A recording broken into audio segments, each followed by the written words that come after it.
Good morning, students. Today I am going to take up some topics from Unit 1, Random Processes.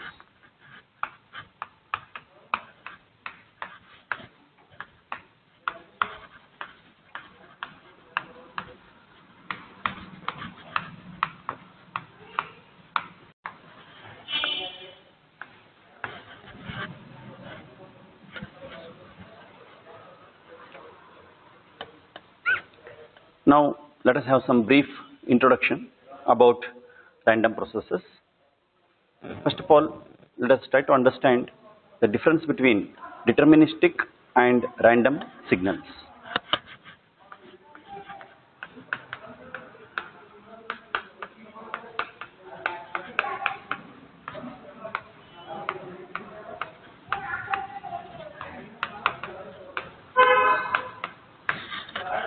Random signals are responsible for random processes. That's why it is important to know about random signals and the difference between random signals and deterministic signals. Now, what are deterministic signals? The signals which are described by some fixed mathematical function or equation are called deterministic signals. The signals which are described by some fixed mathematical function or equation are called deterministic signals. That means there will be some fixed mathematical formula or function or equation for every deterministic signal. For such deterministic signals, there is no uncertainty about the value at any time. That means at any point of time, we can surely predict or tell the value of a deterministic signal. That means there will not be any uncertainty about its value at all. Okay, that is, these signals are predictable, totally predictable. Now, what are random signals? The signals whose behavior cannot be predicted are called random signals. The examples of random signals are the noise interference during transmission, noise generated by the receiver circuit itself, voice signal which consists of randomly spaced bursts of energy of random duration. These are all some of the examples of random signals. Now, what are random signals? The signals whose behavior cannot be predicted are called random signals. Now, even though the random signals are not predictable in advance, before they actually occur, they can be still described in terms of statistical properties they possess. They possess some of the statistical properties with the help of which they can be still described. Okay. Now, what are those statistical properties? Such as the average power in random signals. Okay. The power in random signals continuously varies. It cannot be predicted, but we can always calculate something called average power in random signals. With the help of this, we can describe the behavior of random signal. The second example can be spectral distribution of this power on the average. Okay, these are some of the statistical properties using which random signals behavior of random signals can be described. Now, having understood the difference between deterministic and random signals, next we will move on to a very important topic called probability theory.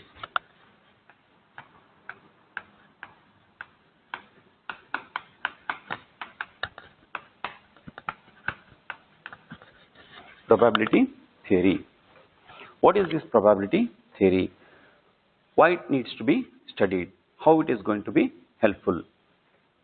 Now, with the help of this probability theory, it is possible to analyze the random signals statistically. Although we cannot predict random signals, we can always analyze them statistically. That is very important thing to understand, and that is possible with the help of probability theory. The probability theory is very essential tool in the design of digital communication systems. Okay, so we are studying analog and digital communication systems, and this probability theory plays a very important role in the study of digital communication systems. It is used in statistical modeling of sources which generate information. Okay, in digital communication system, we have already seen under Unit 5 that the first block in any digital communication system is the information source, discrete information source which emits symbols, that too randomly. Now here is where this probability theory helps us in analyzing such a source or model it. Okay, statistical modeling of the source, okay, can be done with the help of probability theory. Second example can be the digitization of the source output. Now when the source emits some output or signal, it has to be digitized in digital communication system. Now here also this probability theory plays a very important role. And thirdly, the characterization of the channel. As we have seen in previous sessions, channel is very unpredictable in the sense it always adds noise. Noise itself is a random process or random signal. Now in order to analyze the behavior of a channel or characterize it, okay, about its properties, now this probability theory helps us a lot. And next, the design of the receiver. Okay, here also probability theory plays a very important role. This way, probability theory plays a very important role in the study of digital communication systems. But before we understand the use of probability theory or application of it in digital communication system, we need to understand some of the basic terms related to probability theory. Now, what are those basic terms?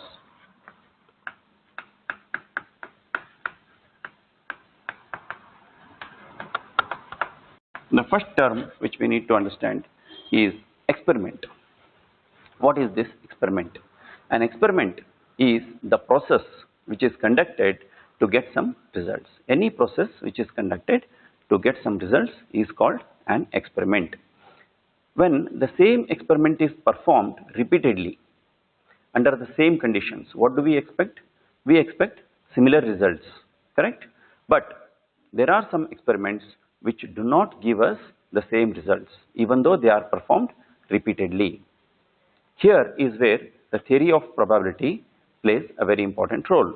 Okay? It mainly deals with such experiments to predict the possibility of a particular output. Although the output is unpredictable, but there is something called possibility of occurrence of a particular output that can be analyzed with the help of this probability theory. An experiment is sometimes called a trial. An experiment is sometimes called a trial. For example, throwing of a coin is an experiment or a trial. This trial results in two outcomes, as you know, head and tail. The possibility of an outcome can be predicted with the help of probability theory. Now, when I throw a coin, whether the outcome is head or tail, what is the possibility? That can be predicted with the help of probability theory. The outcomes of an experiment are said to be equally likely if any of them cannot be expected to occur in preference to another. Okay, this is very important. Okay, so an experiment will always have outcomes. Outcomes can be sometimes equally likely. That means all the outcomes can occur with equal possibility or probability. There cannot be any preference of one outcome over another. In that case, they are called equally likely outcomes. For example, in the tossing of a coin, both head and tail have 50% chance of occurring. Hence, they are equally likely outcomes. On the other hand, if a box contains 2 black and 4 white balls, then getting a white or black ball is not equally likely, correct?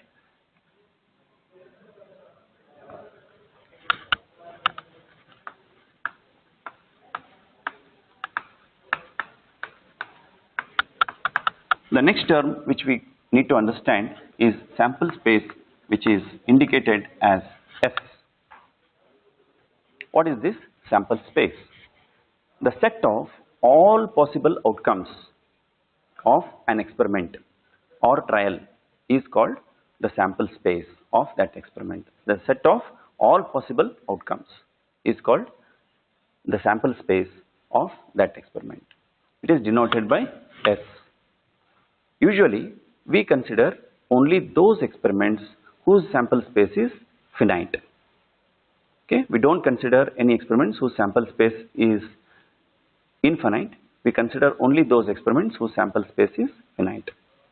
The total number of outcomes in a sample space is denoted by N of S.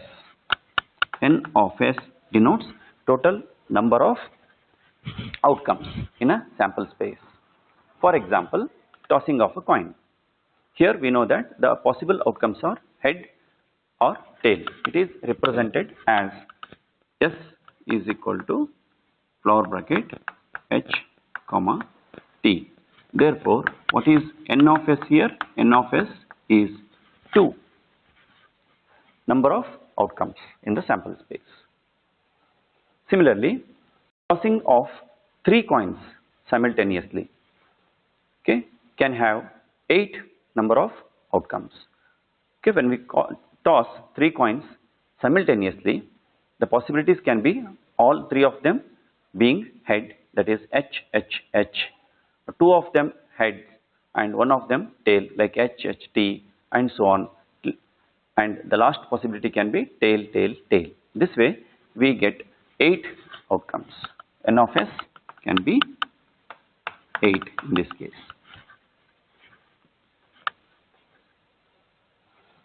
Similarly, tossing of a cubic dice.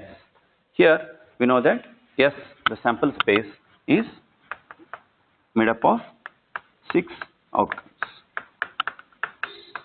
Hence, N of S is equal to 6. So we understood what is sample space and number of outcomes in sample space. The next important term to be understood is event.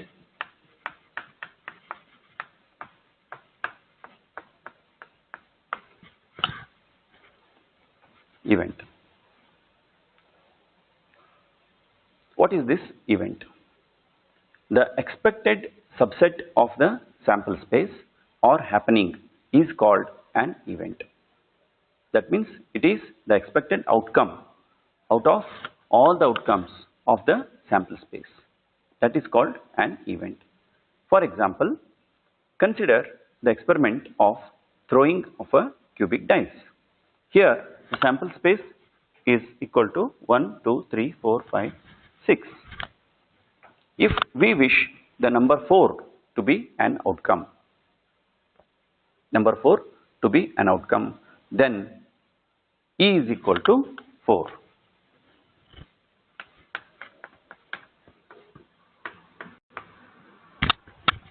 E is equal to 4. Or we may wish the outcome to be an even number. Okay. Here, what are the even numbers? 2, 4, 6. Therefore, E is equal to 2, 4, 6. If E contains only one outcome, then it is called an elementary event. If E does not contain any outcome, then it is called null event. If E is equal to S, that means E is made up of all the elements of the sample space, then such an event is called a certain event or sure event. Okay? Thus, an event can be an elementary event, null event, or certain event. These are special cases of an event.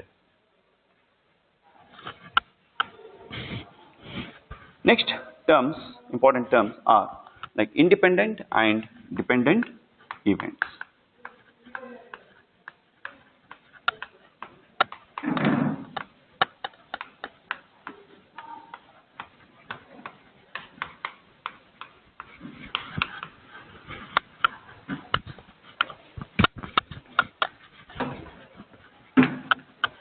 Independent and dependent events. Events can be classified into independent events or dependent events. Now, how exactly this classification is done? What is the meaning of this? Now events A and B, consider two events A and B. A and B are the two events. These events are said to be independent if happening of A has nothing to do with the happening of B. That means event A happens irrespective of the occurrence of event B, and similarly event B occurs irrespective of the occurrence happening of event A. In that case, these events are called independent events. For example, in the tossing of a coin experiment, occurrence of head in the first throw has nothing to do with the occurrence of head in the second throw. Correct? When I toss the coin, I may get a head, and second time when I toss a coin, I may get another head, but that second head has nothing to do with the first head. They are actually independent. Or if I get a tail in the second experiment or trial, then that tail has nothing to do with the head obtained in the first trial. That's why these are two independent events. The two or more than two successive throws here are considered independent trials, since their outcomes are independent. If the outcome of one event is affected by other, then those events are called dependent events. Obviously, suppose we have many trials and many outcomes. Okay, outcome of one trial depends on the outcome of another trial, then such events are called dependent events. For example, if two cards are drawn from a pack of cards successively without replacement, then the event of appearance of, for example, queen at the second draw will depend upon the result of the first draw. Correct? So this way we can distinguish between independent and dependent events. Okay, now having understood the major terms related to the probability theory, now we are in a position to understand the definition of probability as such. Okay, so how exactly probability can be defined?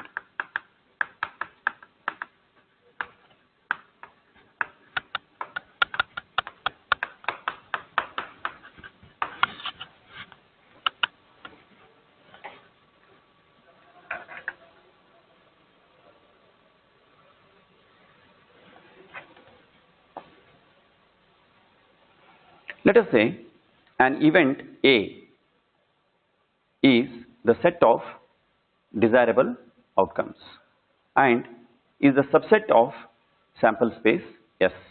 Now we have a sample space S and A is the subset of this sample space S. Okay. When an experiment is repeated n times, an event A may occur NA times. An event A may occur NA times. What is A here? Event A is the set of desirable outcomes. Okay. Then the ratio of NA to N is called frequency of occurrence of A. Frequency of occurrence of A. This ratio is also called the relative frequency of event A. This frequency is predictable if the number of trials n is very large. For example, in the experiment of throwing of a dice, let outcome 3 represent an event A. A is an event which is nothing but desirable event or outcome. Now we want, in the throwing of the dice, we want number 3 as the outcome, desirable outcome. A is 3 here. Now it is quite possible that even in 10 trials, let us say we have done 10 trials where n is equal to 10. Where n is equal to 10. Even in 10 trials, number 3 does not appear at all. It is quite possible. Even after 10 trials, our desired event or outcome 3 may not appear at all. Then the occurrence of frequency, that is Na upon n, will be 0 in that case, right? It is also possible that on the other side, extreme side, that all 10 trials may result in outcome 3.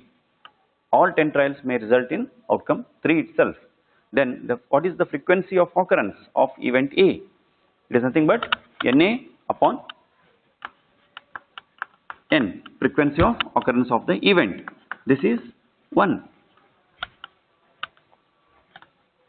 But if large number of trials are taken, not just 10, if large number of trials are taken, then the ratio Na upon n approaches a fixed value of 1 upon 6. 1 upon 6. When the large number of trials are taken, then the ratio of Na upon n is called the probability of occurrence of event A. It is denoted as P of A. Therefore, P of A, probability of occurrence of the event A, is given as limit as n approaches infinity Na upon n. This is how formally we can define the probability based on the frequency of occurrence of event, a particular event. From this definition, we can see that the value of probability can range between 0 to 1. Therefore, this P of A ranges from 0 to 1. Its value is always in between 0 and 1. At the max, it can be equal to 1. Similarly, if tossing of a coin, where we know that the possible outcomes are head and tail. Okay, if this tossing of a coin is repeated 1 million times, let us say, then half of them may show head. Let us say this is the favorable outcome, and half of them may show tail. Then in that case, P of A will be half, 1 by 2. So, from this discussion, we can move to a more simple definition of probability, which can be defined as probability of an event A, P of A, is equal to number of favorable outcomes divided by total number of outcomes. P of A can also be defined as number of favorable outcomes divided by total number of outcomes. Total number of outcomes. This is how we can define probability as a second alternative definition. Okay, first definition is P of A is nothing but limit as n tends to infinity Na upon n. Second definition is P of A is equal to number of favorable outcomes divided by total number of outcomes.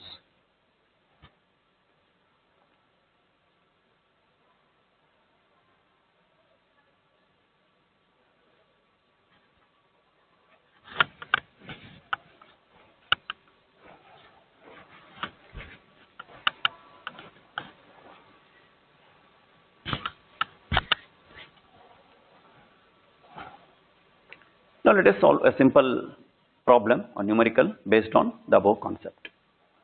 For example, a perfect cubic dice is thrown. What is the probability that an even number comes up? Second one, a perfect square comes up. Okay. First of all,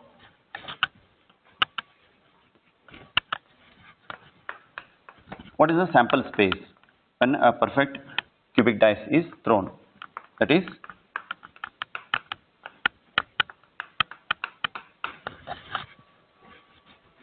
S is equal to 1, 2, 3, 4, 5, 6. That is, here n of S is equal to 6. What is n of S? Number of elements in the sample space. Okay. Now what is the event here? Event means the outcomes, desirable outcomes. What is desired here? An even number coming up. Okay. That can be marked as A is equal to 2, 4, 6. Okay. A is equal to 2, 4, 6. These are the even numbers. Therefore, n of A, what is n of A? Here, n of A is 3 number of elements.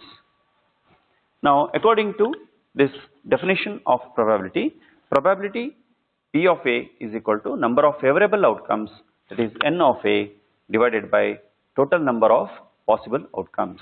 Okay. Therefore, P of A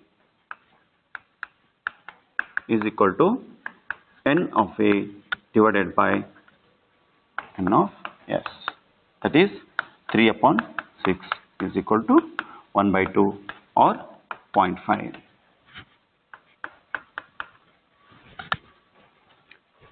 Now, in the second part, we need to calculate the probability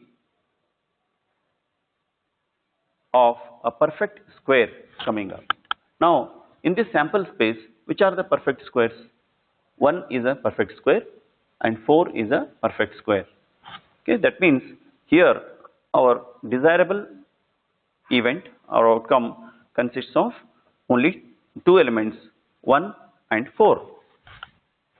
Therefore, in the second part, A is made up of only two elements, 1 or 4. Therefore, n of A is only 2. Therefore, what is probability of A? Probability of A is n of A divided by n of S, that is 2 upon 6, which is equal to 1 by 3 or 0.33.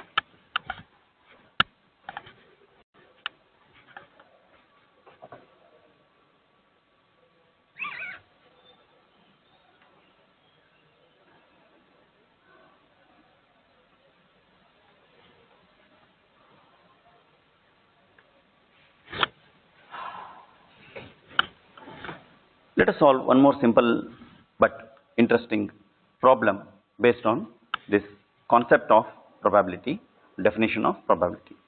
Suppose a bag contains 3 white and 5 black balls. 3 white and 5 black balls. What is the probability that a ball drawn at random will be black? Okay. Now, there are 3 white and 5 black balls. Totally, there are 8 balls. Totally, there are 8 balls. Okay. Now, from these 8 balls, we are drawing just one ball. It can be either black or white, we don't know. Okay. But a black ball can be selected from 5 black balls, correct? There are 5 black balls, and if I draw a black ball by chance, it has to come from those 5 black balls only, correct? Now, in what all ways this can be done? If that is the question, then the answer is it can be done in 5C1 ways. Okay, that is our NA. It can be done in 5C1 ways, that is 5 ways. Here C stands for combination. 5 elements, combination of 5 elements taken one at a time. Okay, that is NA, 5C1, that is 5 ways. Therefore, what is probability of A?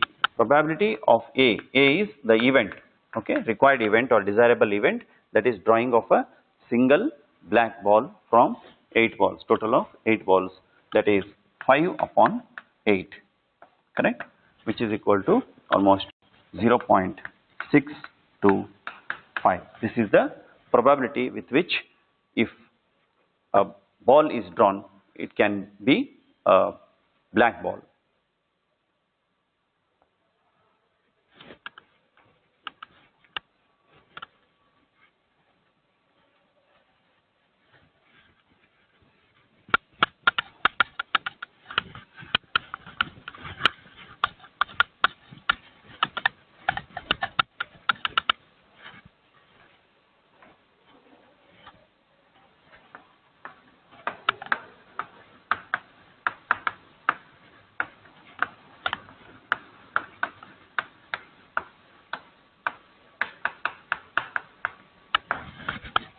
Having understood the definition of probability, next we'll move on to axioms of probability.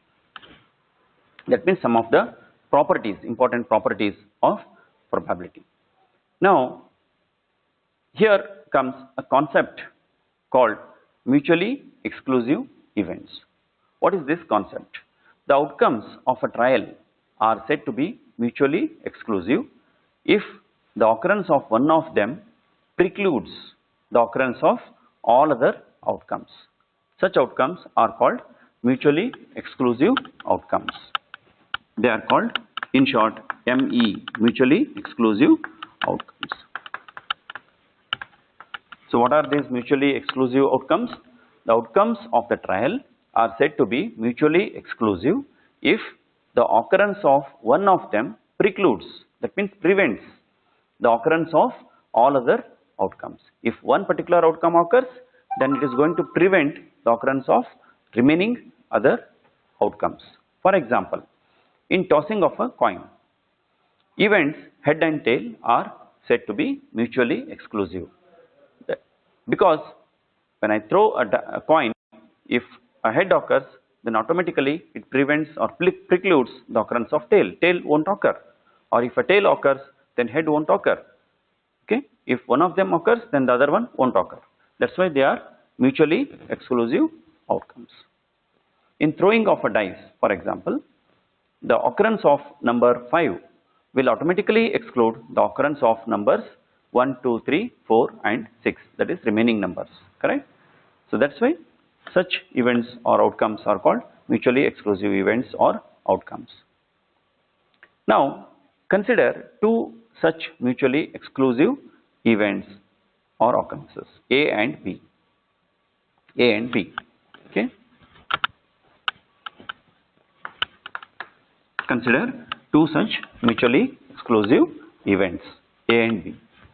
Let A plus B represent the union of these two events, not addition. Here plus does not represent addition, plus represents union of these two events.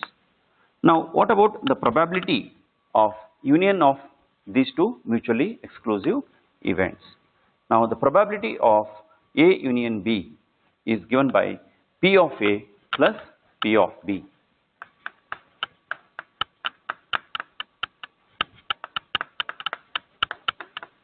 P of A plus P of B if these two events A and B are mutually exclusive. So the probability of union of mutually exclusive events is equal to the sum of their independent probabilities. This is the first property. The second property is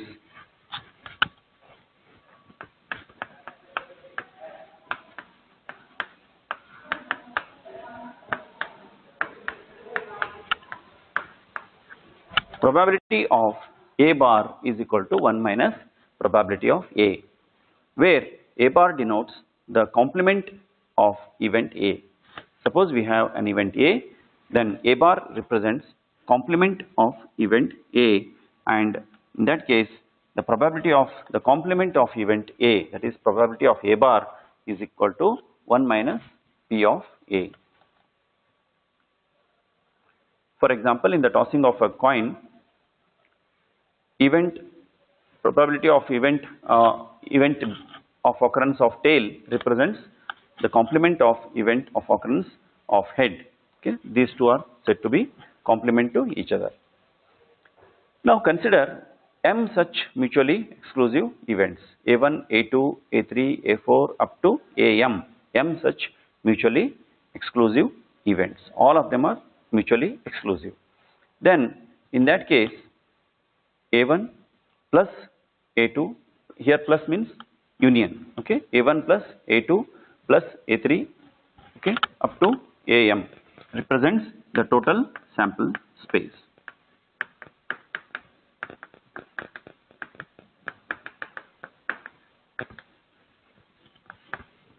Represents total sample space. Then what about the probabilities of these things. Okay. Now, naturally, probability of these individual events, probability of A1 union, probability of A2 union, probability of A3 union, probability of AM is equal to 1, because all these events are mutually exclusive. Sum of all these probabilities is equal to 1. Now, if all events A1, A2, A3, A4 up to AM have same probability of occurrence, suppose all these probabilities are equal, okay, suppose all these probabilities are equal, then its value will be obviously 1 upon m. Okay. So, probability of A1 will be equal to probability of A2. Okay. Similarly, probability of AM, then that will be equal to 1 upon m, where m is the total number of mutually exclusive events. Now, we understood the meaning of mutually exclusive events and some of the properties related to mutually exclusive events. Very important properties.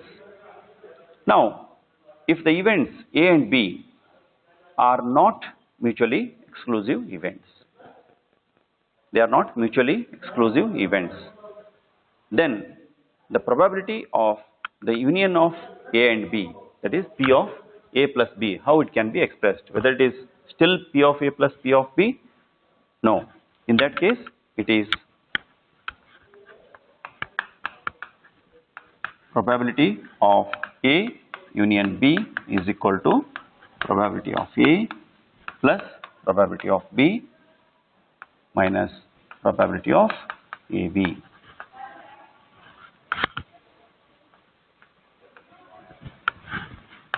This is the fourth equation. Probability of A plus B is equal to P of A plus P of B minus P of AB. Now, what is this P of AB? P of AB is called joint probability of events A and B. That means probability of both A and B occurring simultaneously. That is joint event. Probability of joint occurrence of both the events A and B. So, P of AB is called joint probability.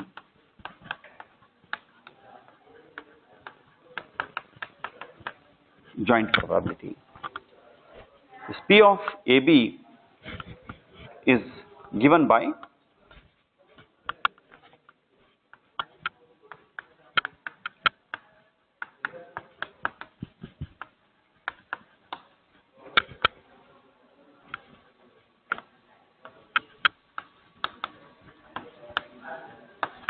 based on the first definition of probability. P of AB can be given by P of AB is equal to limit as n tends to infinity NAB divided by n. Now, if events A and B are mutually exclusive, then joint probability P of AB will be obviously 0, because they are mutually exclusive. They cannot occur simultaneously. That is why their joint probability will be 0.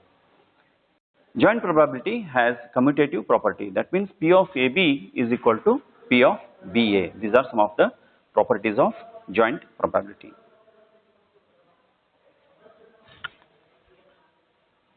Fine. The next important concept is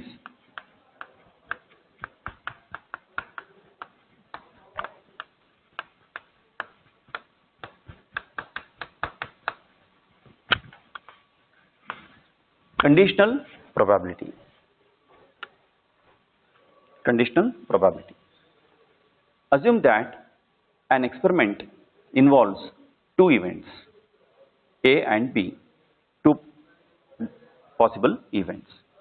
Then the probability of event B, given that event A has already occurred, is represented by P of B slash A.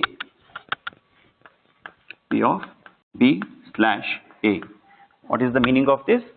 P of B slash A means it is the probability of event B given that event A has already occurred. Okay. Similarly, the probability of event A given that event B has already occurred is represented by P of A slash B.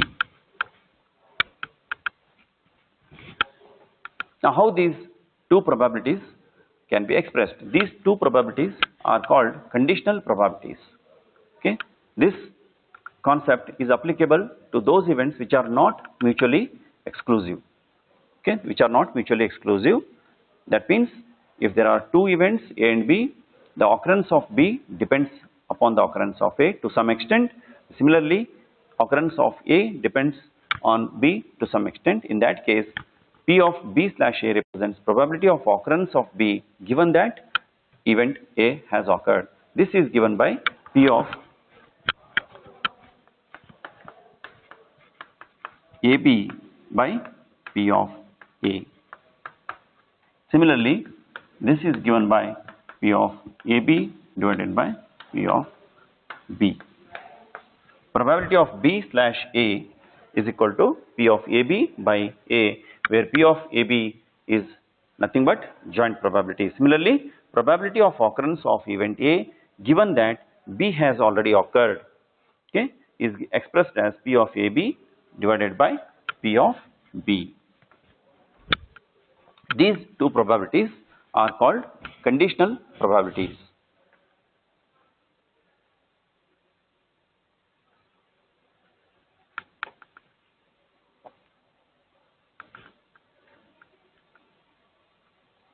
The next important concept is Bayes' rule.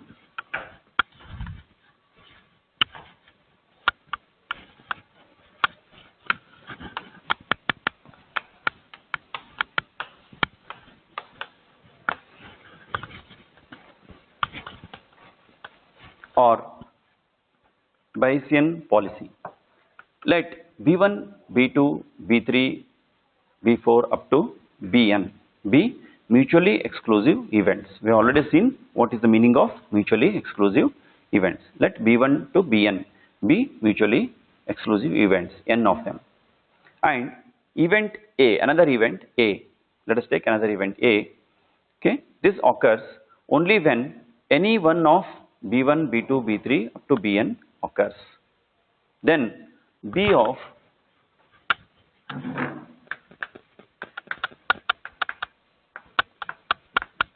Bi slash A, that means probability of occurrence of any of the events B1 to Bn, one of them, okay, given that A has occurred, is given by probability of Bi, probability of occurrence of that particular event, multiplied by probability of A given Bi divided by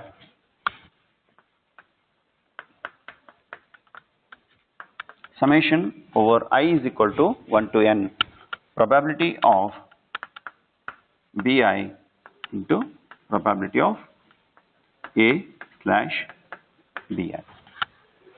Probability of occurrence of Bi, a particular event from the set of mutually exclusive events B, okay, probability of one of the events B given that A has occurred.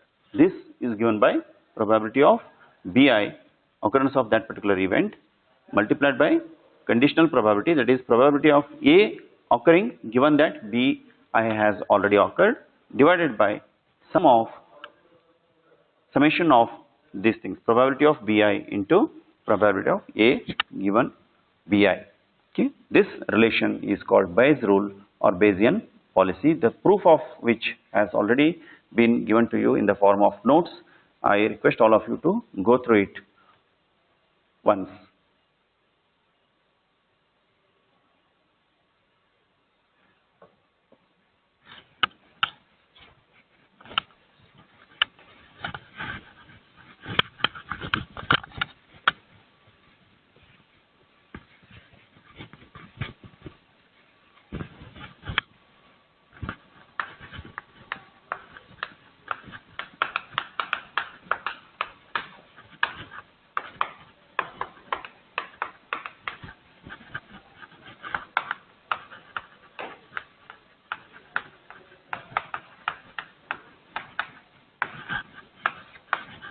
The next important concept is statistically independent events. What is the meaning of this? Let A and B be two statistically independent events. Okay, they are totally independent of each other. Okay, and these two events or outcomes make the possible outcomes of an experiment. That means occurrence of B simply does not depend on the occurrence of event A and vice versa. In that case, how can we express the probability, joint probability of occurrence of these two events?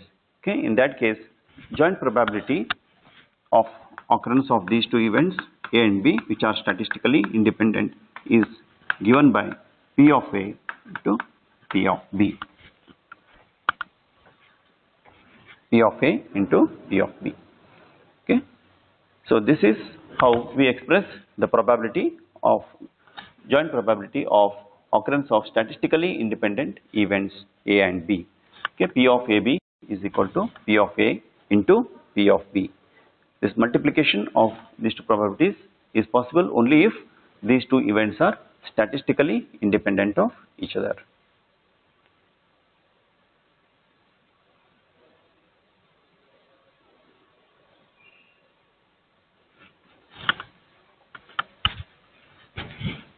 So in this lecture session, we have covered important concepts regarding random processes, that is deterministic and random signals, probability theory, some important terms related to probability theory. Okay, so what do you mean by mutually exclusive events? Okay, and how conditional probability is defined and expressed, and how exactly the probability of statistically independent events can be expressed, and most importantly Bayesian rule or policy. Okay, so these concepts have been covered in this lecture session. I hope all of you have understood all these concepts very well. Let us continue in the next session. Thank you.